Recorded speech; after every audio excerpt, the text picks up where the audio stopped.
Okay, hi guys. I've had a lot of questions about connecting power for radios to power supplies or batteries, etc. And what I use is something called Powerpoles. They're becoming very popular, and I used to use them a lot in Raynet applications, which is the equivalent of Aries or Mars type situations. So I've ordered some here for a radio I'm doing now.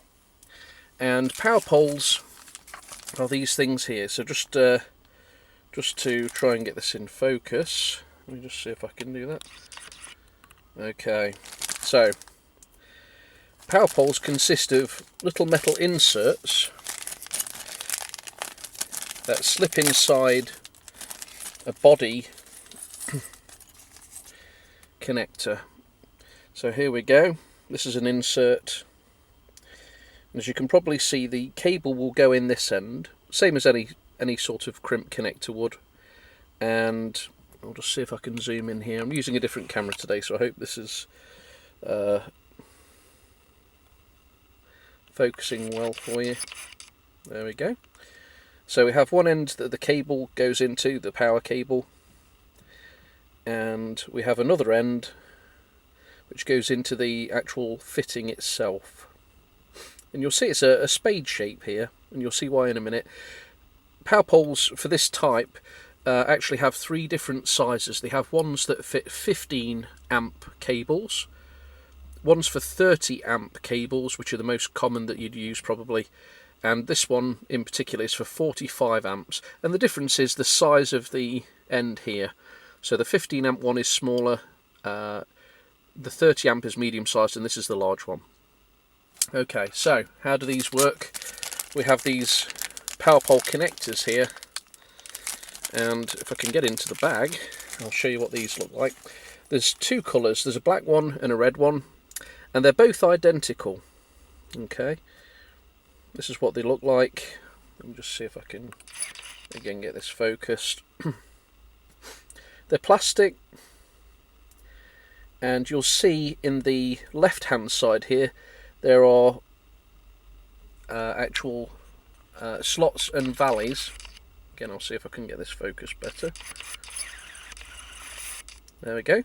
So you can see there's a valley in the top here, a slot, and there's also pronounced areas too. So this on these two sides you can see this bit sticks up, this bit sticks up, and then you've got a slot here and a slot here. So the idea is that these can actually slot together, and when they slip together, oops, it's hard for me to do it like this, but imagine them stuck together like so, and as such they become a connector that can plug in to another pair and give you the power and the ground at the same time. They're very robust. I've had them bumped and stepped on and all sorts and never had a problem. And the way it works is the wire, as I say, goes into this insert, the back of the insert, and then the insert goes into the back of the power pole like so.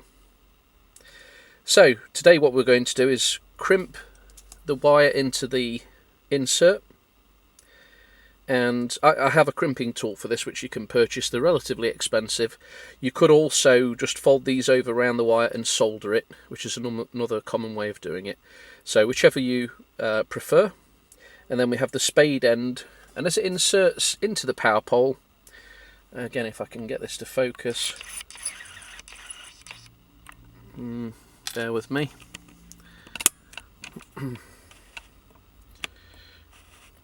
Right. Sadly this doesn't focus ever so closely. Right, okay. Alright. You'll notice in the end here, if you can see, there's a metal tongue in there. And this insert, the hook part of it, needs to turn so that that bit will actually hook onto the inside of the power pole like so. So we need to make sure that this hook is facing towards the metal insert. If you look the other way around, there's nothing at the top end here. The metal is in the bottom end here, so it needs to correspond to that.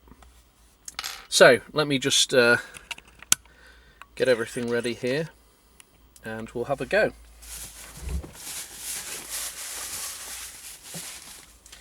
The wire I'm doing today is for a radio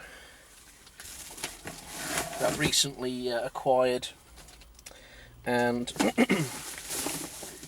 sadly at the moment the wires just came bare at the end.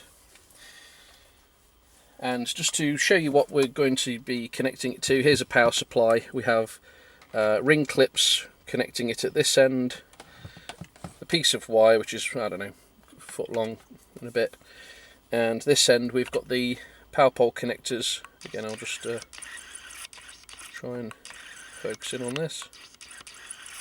There we go. So we've got the Powerpole connectors slotted together, the wire goes in the back. And you'll notice the configuration here. We've got the red on the right, okay, red on the right, and the tongs at the top. So as you look into the connector, you've got the red on the right and the tongs, the metal inserts at the top.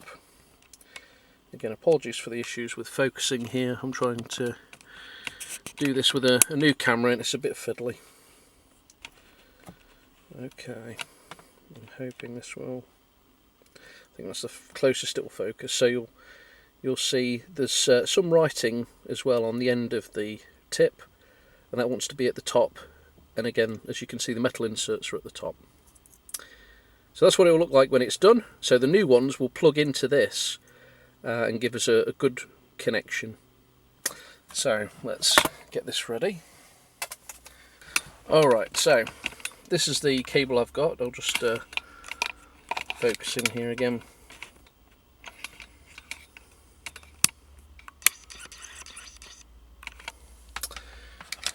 So we've got a very long power cable, which is a bit of a palaver to be honest. We've got the connection that goes into the back of the radio here. We've got a big rat's nest of wires, and then at the end we've got these two fuses. And we've got two bare ends, which were just wrapped around the connectors on the power supply. So I think what we're going to do is cut these off to the right length and then connect them up to the power poles. So we'll get started with that.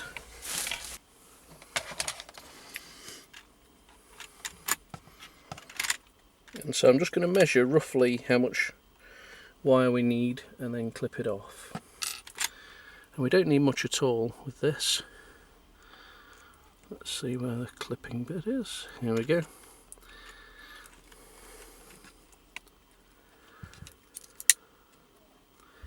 Actually, this is quite a thick wire, so I'm going to need a bit more substantial cutters than that.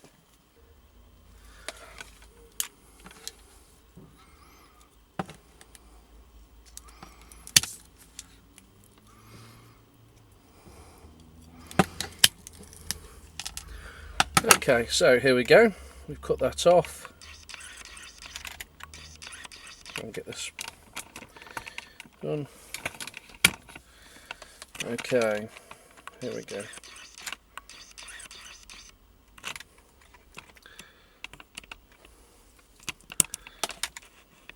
There we go. Right, so I've just cut it shorter. I'm now going to wind these together to make sure there's no straggly bits.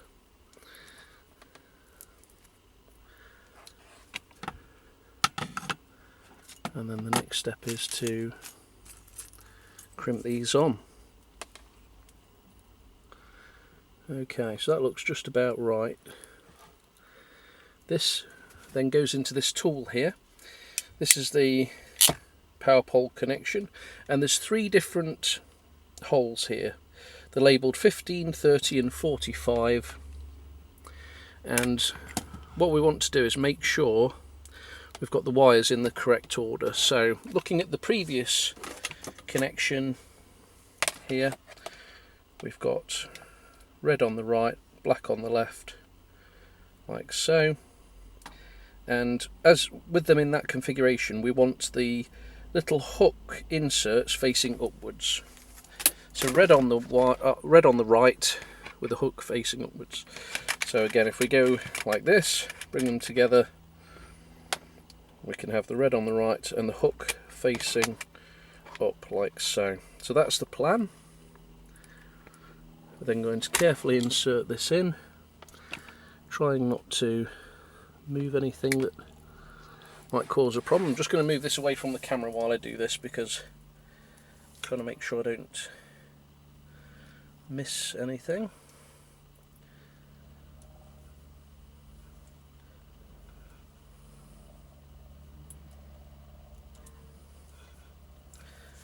And I think actually I'm going to need to tweak this slightly to get it in to the insert. So I'll show you what I'm doing in a second. Just need to get this started.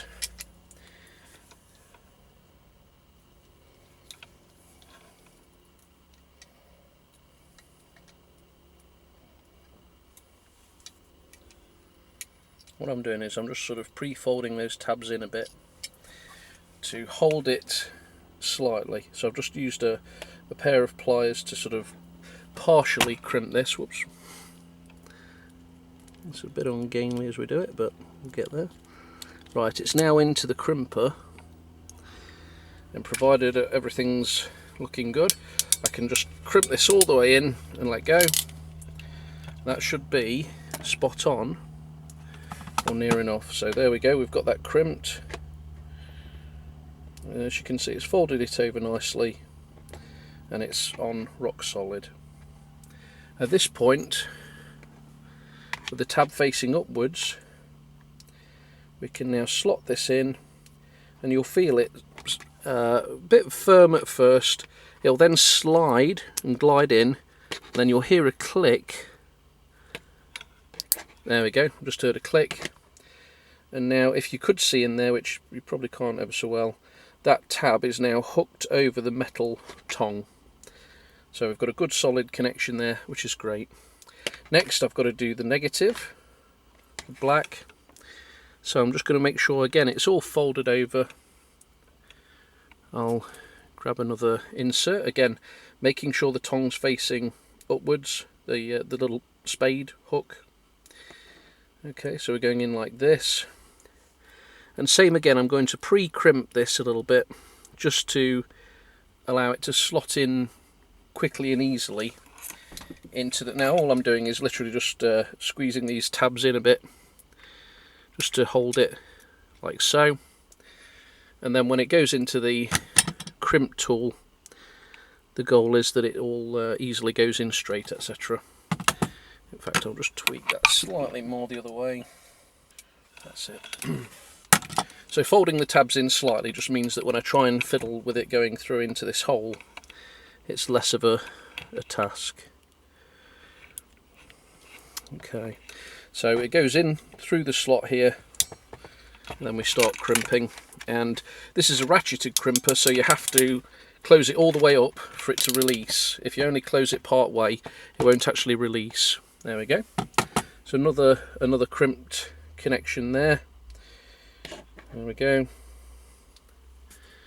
And again, we just slot this in, give it a push, and then hopefully it will go in nice and easily. At first it's quite firm to get in, so just bear that in mind.